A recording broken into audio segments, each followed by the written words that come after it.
नमस्कार दोस्तों, मैं अपने YouTube चैनल पर आप सभी का एक बार फिर से स्वागत करता हूं। दोस्तों, आज मैं जिस टॉपिक को लेकर डिस्कस करूंगा वो टॉपिक है कि कलकत्ता म्युनिसिपल कॉरपोरेशन यानी कि KMC से अपना बर्थ सर्टिफिकेट आप कैसे बनवा सकते हैं। जहां दोस्तों, तो चलिए आगे बढ़ते हैं। देखिए, सबसे पहले KMC से अपना बर्थ सर्टिफिकेट बनवाने के लिए आपको उसका ऑफिशियल वेबसाइट है वहाँ जाना होगा, जो कि है www.kmcgov.in, जो कि सामने आपको दिख रहा होगा। ये वेबसाइट है उनका। चलिए मैं क्लिक करता हूँ, उनके वेबसाइट पे जाता हूँ।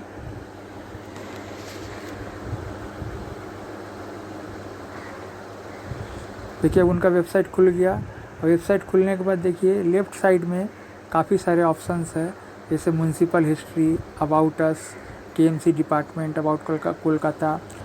तो इस तरह काफ़ी ऑप्शन है। देखिए, इसमें एक ऑप्शन है ऑनलाइन सर्विसेज, उसको मैं क्लिक करता हूँ।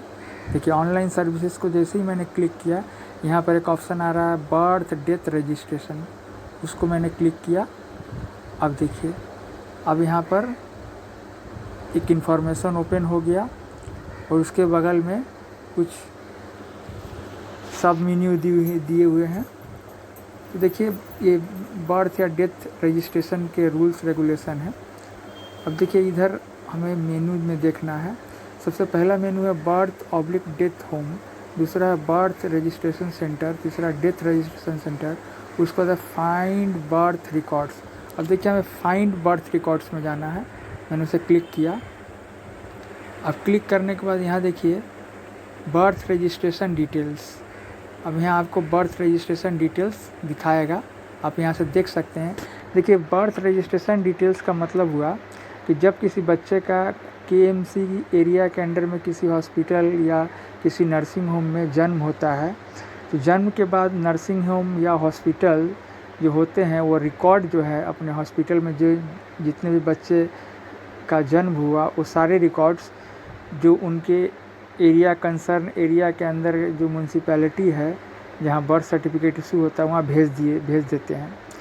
और भेजने के बाद ये सारा रिकॉर्ड्स म्यूनसिपैलिटी में के रिकॉर्ड में रजिस्टर्ड हो जाता है। तो वही आप यहाँ से चेक कर सकते हैं। सबसे पहले कि बर्थ रजिस्ट्रेशन डिटेल्स यानी कि जो म्यूनसिपैलिटी के रजिस्टर्ड में आपका रिकॉर्ड है वो आप चेक कर सकते हैं। और चेक करने के बाद आप बर्थ सर्टिफिकेट भी बना सकते हैं। देखिए, सबसे पहले आपको जाना है, इसमें 3 चीज़ लिखना है। पहले लिखना है फादर्स नेम, उसके बाद मदर्स नेम, उसके बाद डेट ऑफ बर्थ। तो चलिए फादर्स नेम पहले लिखते हैं।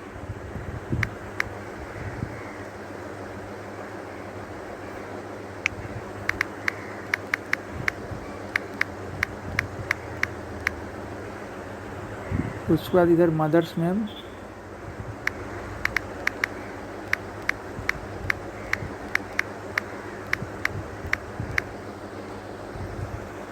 अब यहाँ आपको देना है डेट ऑफ बर्थ। थोड़ा जूम करके दिखाता हूँ।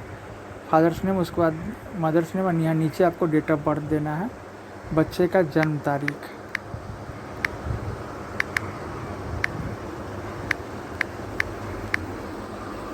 चलिए मैंने दे दिया। अब यहाँ सबमिट ऑप्शन है, इसको क्लिक करता हूँ। देखिए, अब इसका रिकॉर्ड आ गया। सबसे पहले क्या लिखा हुआ है, चाइल्ड नेम न्यू, यानी कि इस चाइल्ड का रिकॉर्ड म्यूनसिपैलिटी में आ चुका है हॉस्पिटल से, लेकिन इस चाइल्ड का बर्थ सर्टिफिकेट इशू नहीं हुआ है।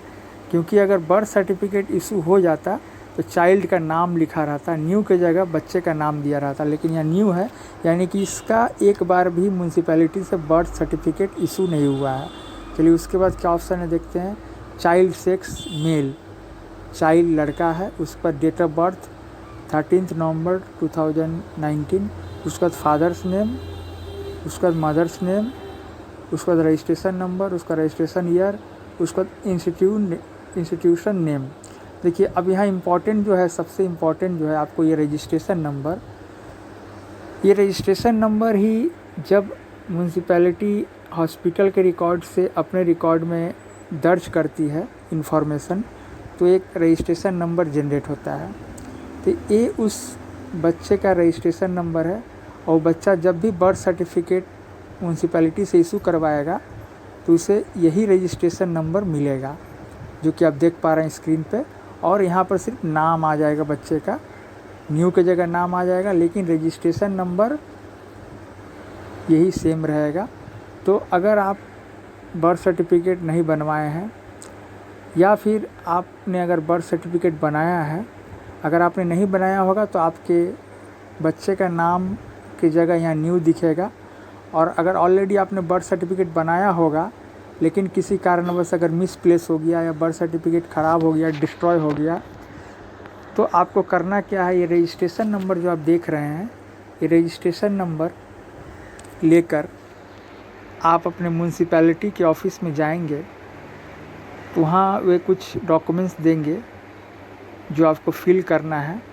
उसके साथ कुछ आपको आईडी प्रूफ, एड्रेस प्रूफ और इस तरह के डॉक्यूमेंट्स आपको जमा देने होंगे। देने के बाद आपको इसी रजिस्ट्रेशन नंबर के बेसिस पर आपका बर्थ सर्टिफिकेट आपको इशू किया जाएगा।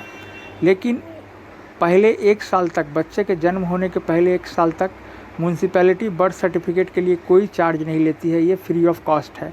लेकिन 1 साल जैसे ही क्रॉस करेगा उसके बाद जब भी आप बर्थ सर्टिफिकेट के लिए अप्लाई करेंगे या बर्थ सर्टिफिकेट की कॉपी निकालेंगे, आपको पर कॉपी 100 रुपीज़ आपको म्यूनसिपैलिटी को पे करना होगा। तो अगर मान लिया आपका बर्थ सर्टिफिकेट मिसप्लेस हो गया है या डिस्ट्रॉय हो गया, डैमेज हो गया है, तो आप इस रजिस्ट्रेशन नंबर जो आपका रहेगा यहाँ से सर्च कर ले, जो मैं प्रोसेस बताया था। सर्च करने के बाद अब इस रजिस्ट्रेशन नंबर के बेसिस पर अपना डुप्लीकेट बर्थ सर्टिफिकेट या एक से ज़्यादा बर्थ सर्टिफिकेट आप ले सकते हैं। लेकिन अगर 1 साल से ज़्यादा अगर हो गया होगा तो आपको 100 रुपया पर हेड आपको चार्ज देने पड़ेंगे। मीन्स पर हेड मीन्स पर कॉपी, क्षमा कीजिएगा, पर कॉपी आपको 100 रुपये का चार्ज देना पड़ेगा। तो आपको मैंने पूरा प्रोसेस समझा दिया। और इस तरह आप अपना बर्थ सर्टिफिकेट, अपना रजिस्ट्रेशन नंबर ऑनलाइन चेक करके आप जाके निकलवा सकते हैं। तो दोस्तों आज के लिए बस इतना ही। थैंक यू, धन्यवाद। अगर आपको मेरा चैनल अच्छा लगे तो इसे लाइक करिए, सब्सक्राइब करिए।